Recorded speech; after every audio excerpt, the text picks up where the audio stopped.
Yeah, shalom, shalom. Just want to give all praises, glory, and honor due unto Yahweh Ba'ashem Yahushai, Bahashem Rakah Kodash, and double honors to the apostles and elders of Great Millstone that rule well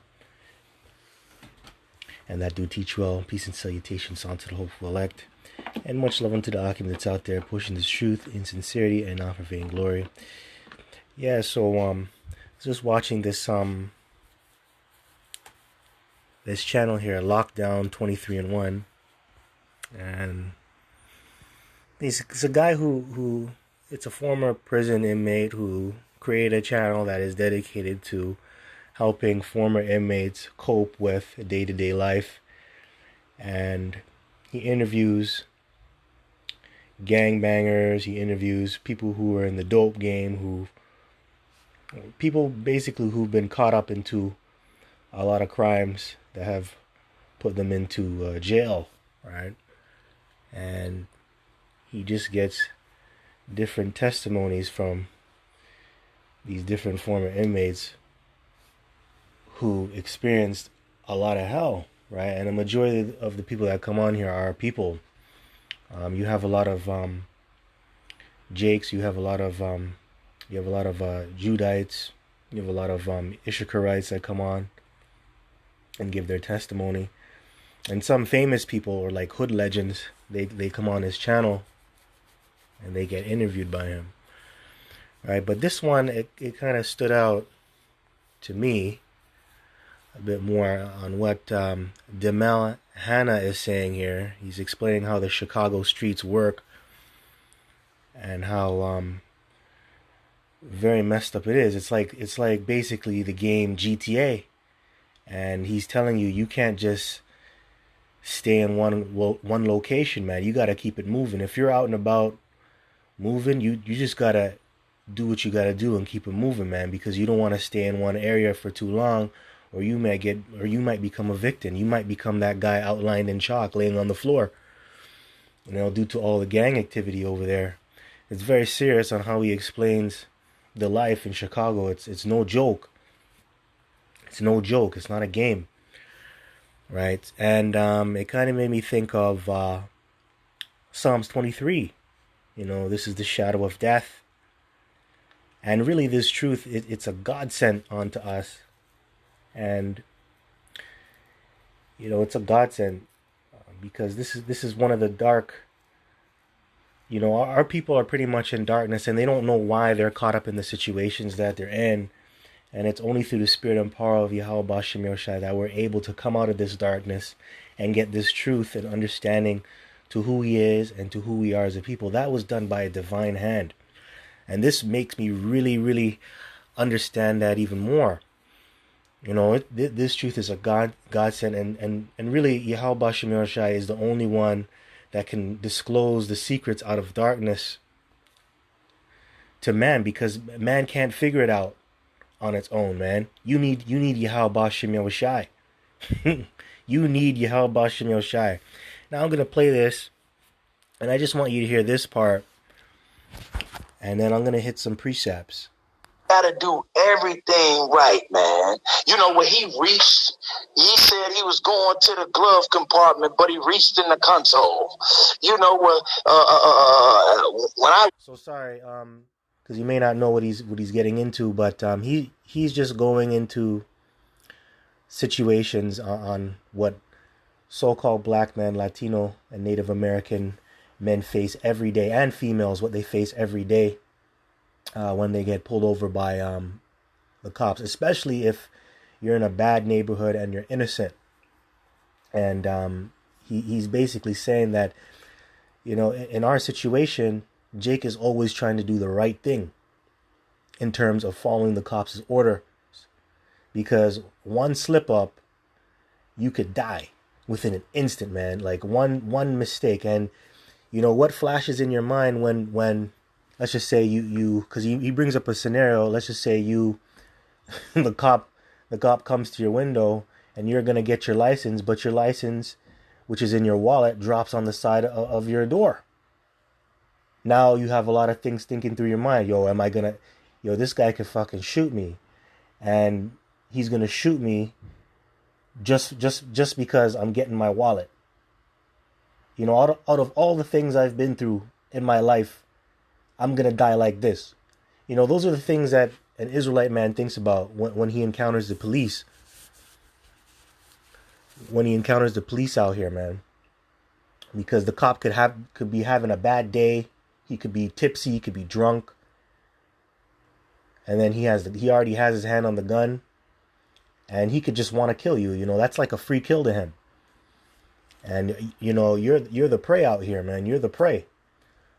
All right, so that's what he gets into.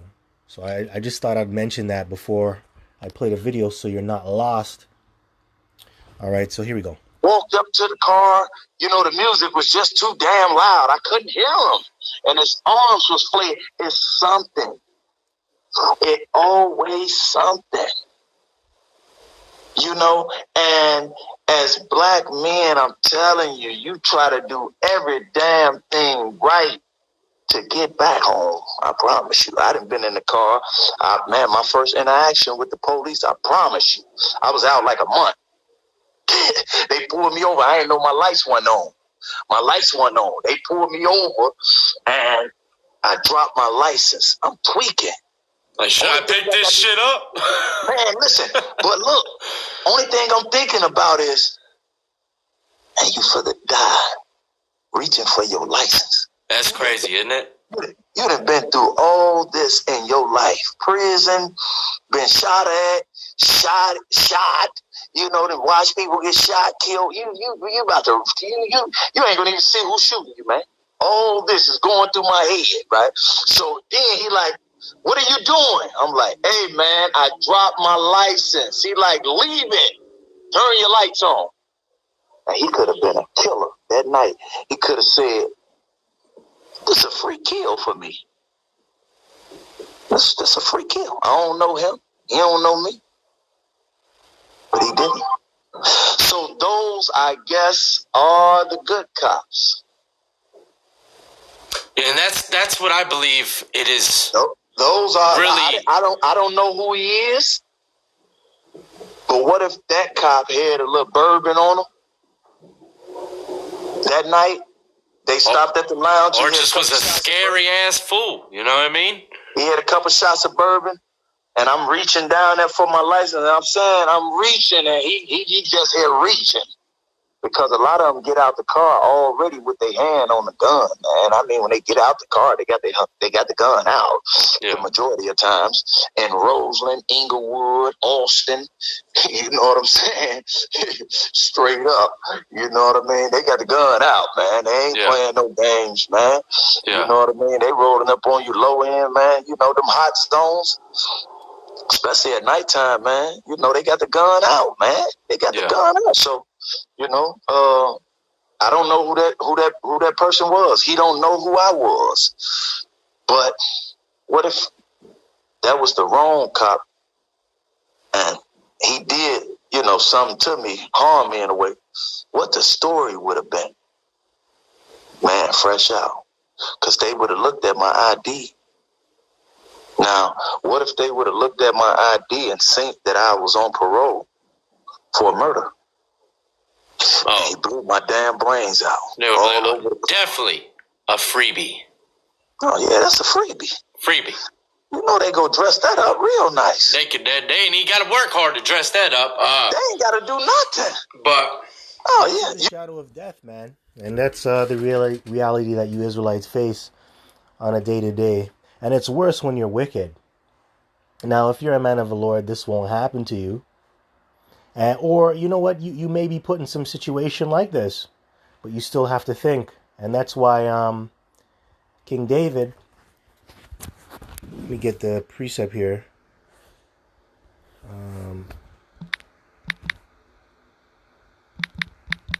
He spoke about that. Actually, the valley of the shadow of death.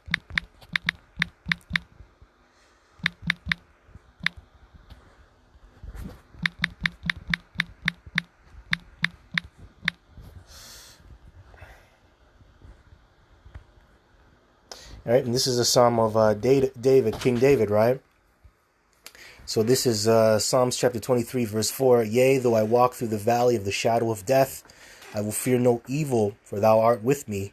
Thy rod and thy staff, they comfort me. Now, as a righteous man, you're going to walk through the valley of the shadow of death.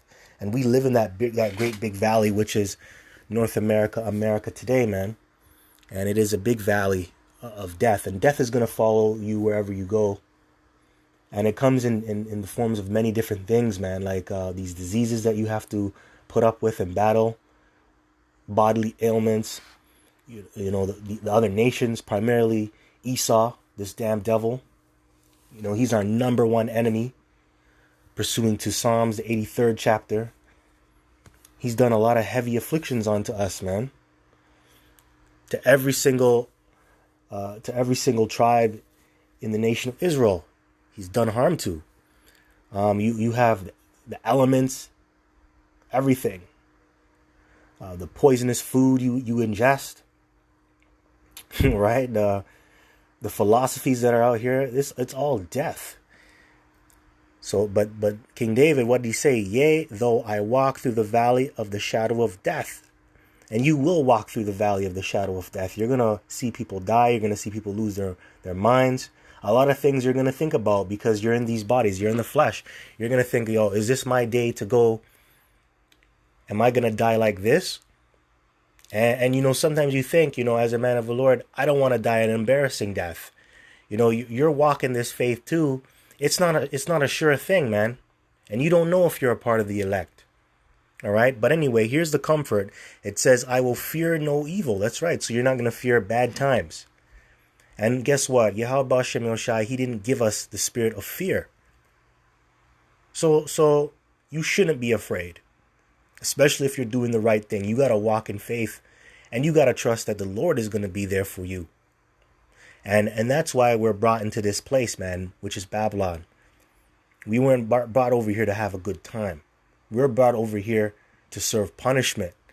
And while we're serving punishment, we're supposed to ask for forgiveness. And ask that the Lord deliver us, man. Okay, and that's why we're here. But a lot of our people, they don't understand that. And that's why I start off by saying earlier about how a majority of our people are in darkness. And that's why, like this man here, Demel Hannah, all those things are going through his mind because he doesn't have the Lord. He's not thinking about the Lord. He's not thinking about the precepts. And matter of fact, he doesn't know the Lord. He doesn't know who he really is. He doesn't know who he is. He doesn't know what purpose he serves. So you're going to go through these thoughts, especially somebody that's not in the truth. And I'm sure he saw the Chicago brothers out there. I'm sure he did. He passed them. The Latin, I believe there's 2 camps. If I stand corrected, I believe 2 Chicago camps. They're split up, but I'm sure he saw them anyways, right? But those are the things that you're going to think about. You're going to fear for your life, man. So it says here, I will fear no evil, for thou art with me. Thy rod and thy staff, they comfort me. Okay, and I'm just going to say, the things that are going to comfort you, a part of being the rod and thy staff, is really these scriptures. That's really what's going to comfort you. These scriptures. Meditate on Yahweh Shem Yoshai's precepts daily, man. Those things are going to comfort you here. Your job can't comfort you. Your woman can't comfort you. Though all those things that I just mentioned, those things are temporal. Those things don't last long. Your woman doesn't last long. Okay, she she's not going to last long. Your job isn't going to last long. You could lose your job. Your kids won't comfort you. You could lose your kids. Your kids could die. Your woman could die, right?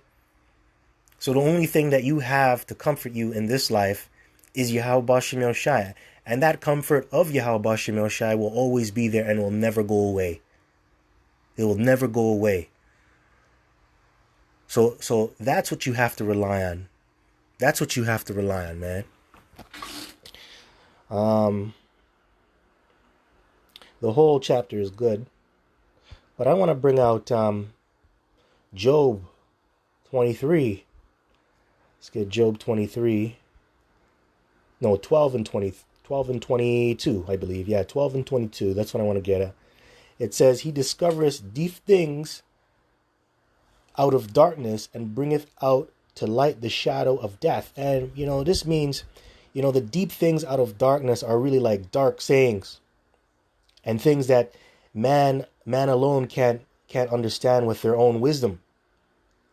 This is basically things that men cannot figure out on their own. Only the Lord can bring this out to you. And a part of the deep things that are discovered out of darkness is us as a people, knowing who we are. Because that has been hidden from us by our oppressors. They spent billions upon billions of dollars to keep this information out, but somehow, some way, through the divine hand of Yahweh Bashem Yoshai, it has gotten out. And there's nothing that they can do to stop it, because why? It's of the Lord's program. And this is the type of thing you got to remember. These are the type of things you got to ponder upon and remember Yahweh Bashem Yoshai is in control. He's bringing things to light, not you. He's your surety. And you have to rely on him 100%. And bringeth out the light of the shadow of death. And you're going to go through fiery trials also to get these dark sayings, man. The Lord is going to bring you through trials, dark trials, and he's going to get you out of them. He's going to bring you into the light. Right? And you're going to come out even more successful. So I don't know, that's just some thoughts that I had. Also, you know what? Let me bring out this is not our rest. Micah 2 and 10. That's needed here. This is not our rest. Oh yeah, and probably woe to the bloody city, because we are a prey here. Matter of fact, let me get that first. Woe to the bloody city. The prey departeth not. The bloody city. Woe to the... Yeah.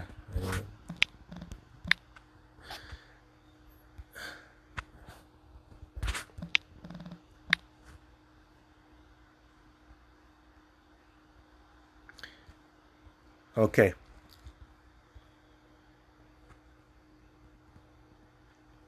Hold on, I know it's pray departeth not. My bad.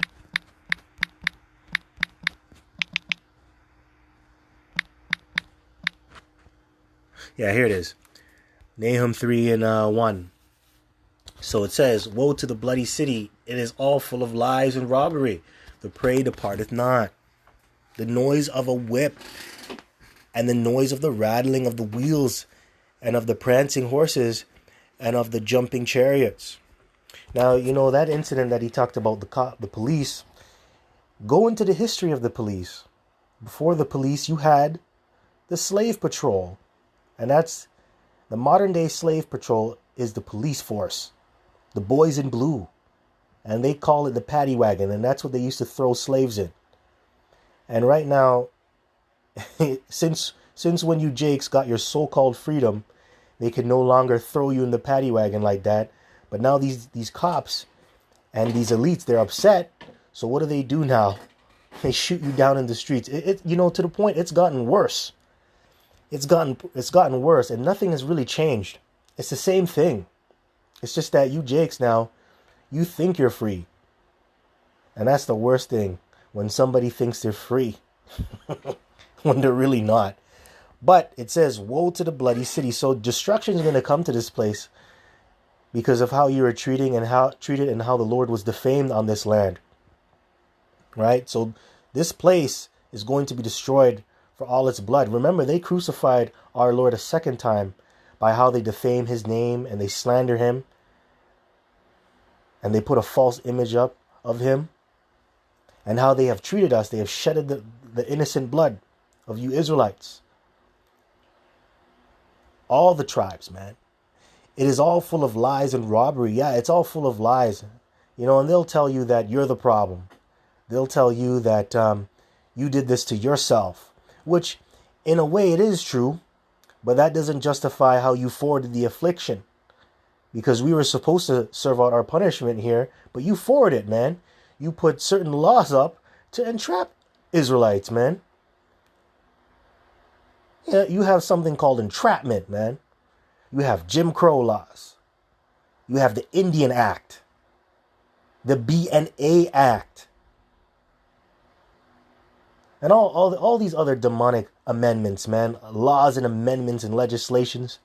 All these demonic things that they put up. And then they lie to you and say, oh, it's for your freedom. It's for your benefit. You know, even now, they're in these school textbooks, they're getting rid of slavery. That's all lies, man. That's all full of lies. Like everything was good. Like everything was all jolly. Like America's upbringing and its birth was all jolly, was all pleasant, man. That's a part of the lies you have to deal with. And robbery. They rob you of who you are. They rob the Lord daily. They rob his people, then that means you rob the Lord. And if you rob the Lord, you rob his people. So it's double robbery, man. Grand larceny. Grand larceny, man. Robbery. Usury upon usury in this place. Ill-gotten gains, man. Slavery. Free labor. Free labor. Stealing people's land. Killing it. Shedding a man's blood to take his land. Robbery, and that's what this place is full of, man. America isn't a nice place. Canada isn't a nice place. And guess what? Woe to the bloody city, man. Missiles and destruction, the Lord visiting this place, it's going to happen, man. And this coronavirus, this COVID-19, the RFID chip, that's just lightweight shit, man. Wait till the Lord starts popping shit up, blowing shit up. Wait till that happens, man. The prey departeth not. And who's the prey? You Israelites. You're the prey, man. You're that antelope that is being stalked by the lion, which is the Edomite, man, the devil. Stalking you, man. All those things that I mentioned, all those legislations, that's you being the prey. You're the victim. You're the victim. You're not the oppressor. You're the victim. You're the prey. The noise of a whip, the noise of rattling of the wheels and the prancing horses and the jumping chariots. Your police cruisers. Back in slavery, you had actual whips. You had actual horse and buggies. But now, it's those sirens, man. From the ambulance, from the fire trucks, from the police cruisers. Yeah. The modern day gun. That's what they used to scorch you, man. So, thought I'd bring that out. Now let me get Micah chapter 2, verse 10. It says, arise ye and depart, for this is not your rest, because it is polluted. It shall destroy you, even with a sore destruction. And that's why he was stressing in the video, you always try as a black man to do the right things, to take the right steps at every given moment. Because if you miss one step, your ass will be dead. You'll be outlined and chalked, and you'll become a victim. And nobody's going to give a damn about you. And that's how it is. That's the reality. Arise ye and depart. And how do you arise out of this place? You got to rise out spiritually first, man. Before you can get a physical deliverance, you got to be delivered in the mind first, which is coming back to the realization of who you are. Right? That's how it works, man. For this is not your rest. Yeah, this is not a place where you're gonna grow up and you're gonna grow old, and have a nice hoary head, die in your sleep, from old age. Right? See your children grow up. Right? It's not a nice place, man. Rest. You're not gonna get no rest here. Because it is polluted. It shall destroy you even with a sore destruction. This place is heavily polluted. On all levels, man. Heavily polluted. This place is toxic. It's basically like a septic tank, man. It's like living in a fucking toilet, man. That's what it's like. It's like living in a fucking toilet. So how are you supposed to rest if you're living in a toilet, man? How are you supposed to live if you're submerged in fecal matter, man? How are you supposed to do that? it shall destroy you even with a sore destruction. And if it doesn't destroy you through all the plagues that you get and experience on a day to day, it's gonna destroy you when the missiles come, man. Because either way, this place is headed for destruction, man. Whether it's just by you existing here or whether it's by the Lord returning, man, this place is headed for destruction. So, with that, I just hope this was edifying. I hope this sparked anybody who's watching to get up out there, to come back into the right mind state of who they are, especially if you're a part of the elect. Get busy, get involved in this ministry. Do what you gotta do, man. We were born to be nobles, man. We were born to be princes. We were born to be priests. We were born to be a holy people. And the Lord wants you to see you succeed, man. It may seem like He doesn't want you to succeed by what you're going through, but that's not it. The Lord just wants you to come back so you can rely on Him, man. Because the way you're living now, it ain't right. It ain't right. So you got to change your ways. So with that, just want to give all praises, glory, and honor due unto Yahweh, Bahashem, Yahweh Shai, Bahashem, Rakah Kwadash. And double honors to the apostles and elders of Great Millstone that rule well. Peace and salutations unto the chosen elect. Kwam Yasha Allah, Abba Bal Shalom.